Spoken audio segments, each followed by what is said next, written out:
Hello, and welcome to another episode of In Just 1 Minute or So. Today we're talking about the sequence of coaching questions. So, if coaching is really about improving performance and learning, then two things matter more than anything else: awareness and responsibility. Everything else, tools, models, frameworks, only works if those two are present. Today, I want to talk to you about the sequence of questioning and what makes coaching effective, and why getting the order wrong quietly kills the results.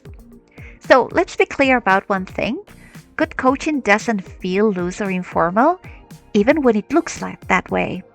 In fact, the best coaching goes unnoticed. People don't even realize they are being coached. At that point, coaching stops being a tool of management and simply becomes the way people are managed through briefing, debriefing, reflection, and learning. At the other end of the spectrum, coaching can also be formal and structured with clear roles, purpose, and boundaries. Same process, same principles, just sharper stages. When coaching a new issue, the most effective sequence of questions follows four distinct stages. The first stage is goal. What do we want from this session, short term and long term? Second stage, reality. What's actually happening right now? Third stage, options. What are the possible ways forward? And fourth, the will. What will be done, when, by whom, and with what commitment? This sequence is often remembered as GROW: goal, reality, options, will. But here's the warning most people miss: grow without awareness and responsibility is useless. At first glance, setting goals before exploring reality seems illogical. Surely we need to understand the current situation before deciding where we're going. But not necessarily. Goals based only on current reality tend to be reactive, conservative, and limited by past performance. Teams almost always set goals based on what they have already done, not what might actually be possible. Far more powerful goals come from imagining the ideal future first, and then working backwards to define realistic steps towards it.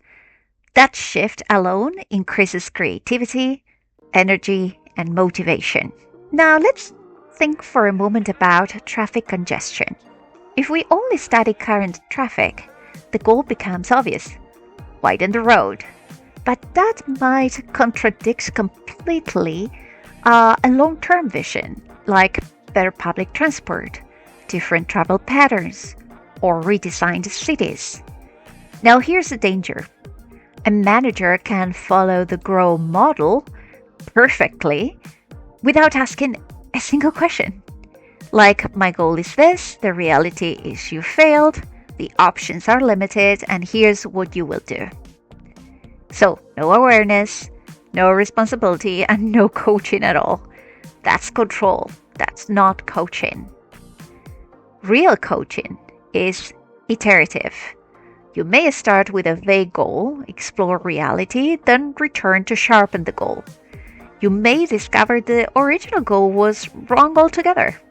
And before committing to action, you always check: does this actually serve the goal?